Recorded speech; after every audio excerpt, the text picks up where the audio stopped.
La hipertensión arterial es la enfermedad de consulta más común en los consultorios médicos. Además, consulta diaria en todas las farmacias, por lo cual vamos a tratar en este curso de clarificar todas las situaciones que pueden vivir en la consulta del paciente o cliente en forma permanente. Se la puede definir y clasificar de múltiples maneras. Para ello, nosotros debemos usar la historia que ya en el año 1959 la Organización Mundial de la Salud definió que hipertensión arterial tiene toda persona que llega a 140 milímetros de mercurio de presión sistólica y a 90 milímetros de mercurio de presión diastólica. La clasificación fue con el tiempo evolucionando en la medida que se descubrían nuevas cosas y después empezamos a pensar que no solo era un numerito, sino que definíamos que era como el estado de estructura y función arterial anormal, asociado a disfunción endotelial, remodelado del músculo liso vascular, aumento de la impedancia de la eyección ventricular a través de la válvula aórtica y propensión a la enfermedad que nos atemoriza, que es la aterosclerosis, a menudo pero no siempre manifestada por aumento de la presión arterial.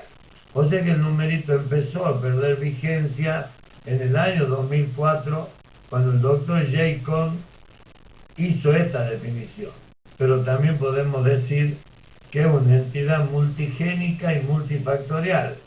Multigénica porque viene de la herencia el 95% de los casos, y multifactorial porque colaboran con ella cuando veamos su fisiopatología hasta el ecoambiente en el que vivimos.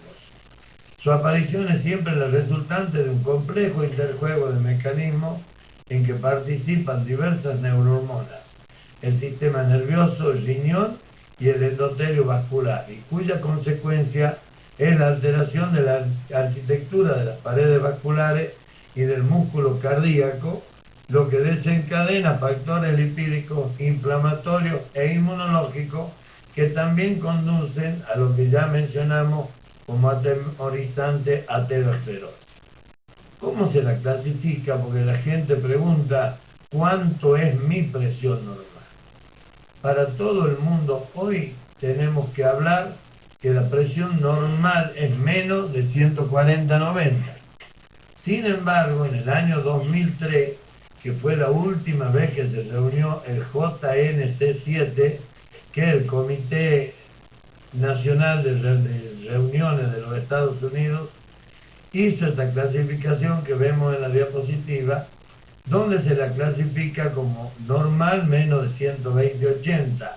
Hoy ya no apuntamos tanto a eso, sabemos que en los mayores, con esa presión, el flujo sanguíneo cerebral decae mucho, y en los enfermos coronarios u operados del corazón tenemos que tener mucho cuidado, dado que las arterias coronarias se llenan en la fase diastólica, o sea que si no tiene presión diastólica adecuada, el paciente puede tener complicaciones. Los americanos hablan de un grupo de prehipertensos entre 120 y 139 de sistólica y 80 y 89 de diastólica. Y hablan de 2 grados ya de hipertensos, de 140 a 159 de sistólica y 90 a 99 de diastólica. Y el segundo grado, digamos, el mayor que ellos clasifican, más de 160 de sistólica y más de 100 de diastólica. El mismo año, la Sociedad Europea de Cardiología y la Sociedad Europea de Hipertensión Arterial hicieron su propia clasificación. Como ustedes ven, es bastante complejo analizar distintas clasificaciones porque uno no termina de saber cuál tiene la razón. Para que nosotros seamos claros, pensemos, menos de 140/90 estamos bien.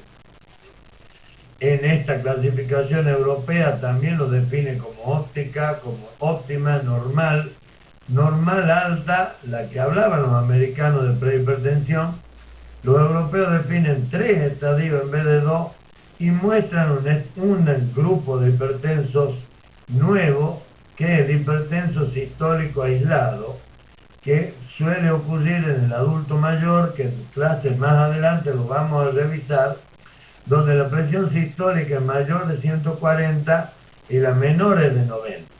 ¿Por qué esto? Esto es porque en un trabajo multicéntrico de gran cantidad de pacientes, si ustedes analizan el gráfico, las columnas rosas son las de estadios mayores de hipertensión. Pero si ven la primera columna rosa a la izquierda, que es donde el paciente tiene más de 160 de sistólica y menos de 80 de diastólica, es el que más complicaciones tuvo. Este es el típico hipertenso aislado, y cuando nosotros controlamos en el consultorio o en la farmacia la presión a un adulto mayor de 65 años, puede tener muy alta la máxima y muy baja la mínima. Ese es el paciente que tenemos que tener mucho cuidado porque está propenso a tener complicaciones. También la podemos clasificar de acuerdo a su etiología u origen, como esencial o primaria, que son las que hablábamos como genéticas o hereditarias, que son entre el 90 y el 95% de los casos, y las secundarias, que se deben a enfermedades renales o de la arteria renal, de las glándulas suprarrenales, de otras glándulas como la tiroides y la hipófisis, del sistema nervioso central, de obstrucciones de la aorta congénita por lo general, o por fármacos y tóxicos, que cada vez más común, dado que la gente se automedica y los médicos y farmacéuticos no tenemos que colaborar con estos casos. A ver, definición y clasificaciones. En el año 2005, la Asociación Americana de Hipertensión Arterial la clasificó de acuerdo a los factores de riesgo, a los marcadores tempranos de enfermedad, a que tengan daño de órgano blanco o que tengan enfermedad cardiovascular, y de acuerdo a esto aumentaba el riesgo. No nos olvidemos que los factores de riesgo más comunes son la hipertensión, el tabaquismo, el colesterol, la diabetes, el sedentarismo, el estrés, que todos juntos son lo que constituye lo que llamamos habitualmente una bomba de tiempo para nuestros pacientes. Pero los americanos, ¿por qué lo hicieron? Y lo hicieron porque los europeos, ya en el 2003, cuando hicieron la clasificación que mostramos en la diapositiva previa, habían estratificado el riesgo del paciente hipertenso de acuerdo a que tenga 1, 2, 3 factores de riesgo, sea diabético o no, y que tenga enfermedades clínicas asociadas o no. Si ustedes miran la primera columna, vemos que la presión arterial es normal. Si bajan 3 renglones, donde dice que tiene 3 o más factores de riesgo, tiene daño de órgano blanco o diabético, el riesgo es moderado. Ahora, si el paciente tiene 130, 139 y tiene de mínima 85, 89 y es diabético, es riesgo alto. Por eso que nosotros decimos que el diabético es considerado un enfermo cardiovascular. Ese concepto es muy importante para transmitirle a la gente en la atención diaria.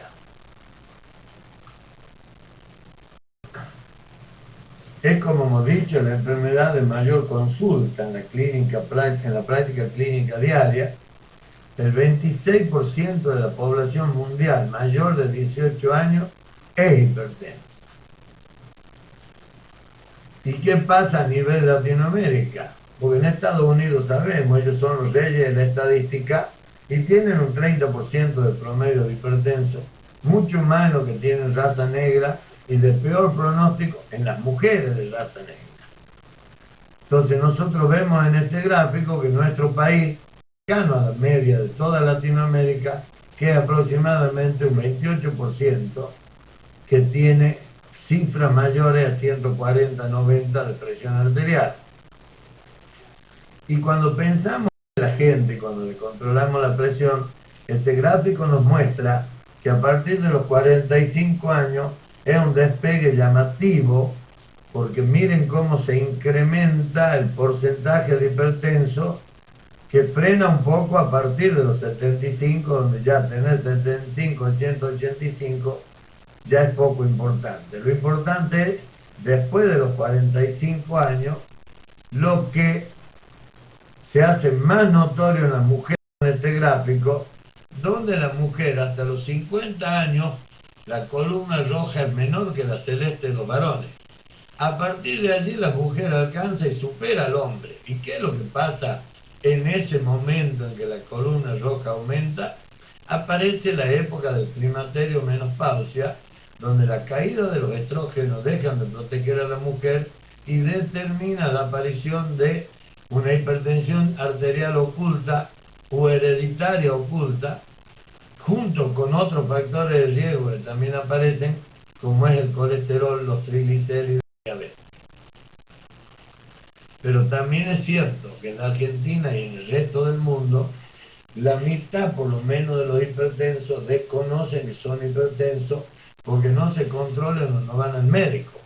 Entonces lo más importante es la transmisión de la prevención a través de la actividad de los colegios profesionales, de los médicos, de los farmacéuticos, de los sistemas privados de salud y del Estado, del sistema público de salud, que tiene que indicar a la gente que debe controlarse de vez en cuando. Este gráfico es de hasta los 45 años, más del 50% de la población nunca se tomó la presión, por eso desconoce si es hipertenso. Y a partir del conocimiento, la mitad conoce, se trata la otra mitad y se controla la otra mitad. Los números nunca son exactos cuando hablamos de esto que nosotros llamamos regla de la mitad, donde la mitad de los hipertensos conoce, la mitad se trata y la mitad tiene menos de 14,9. Esta última estadística que mostramos en la diapositiva es del año 2009, donde la situación ya ha mejorado. Pero es en todo el resto del mundo así. Nosotros no tenemos que pensar que acá la gente no se trata porque no tiene dinero para acceder al medicamento. Ustedes saben que muchas obras sociales les brindan el medicamento gratuito. Y en Europa el sistema de salud está sociabilizado, inclusive lo llaman a la casa para que busquen el medicamento. Así todo, en ningún país de Europa supera el 20% del control. Más aún, la sociedad más evolucionada de Europa, que es la Gran Bretaña, los países británicos, Inglaterra, tiene un control de la presión de no más del 10% de sus habitantes.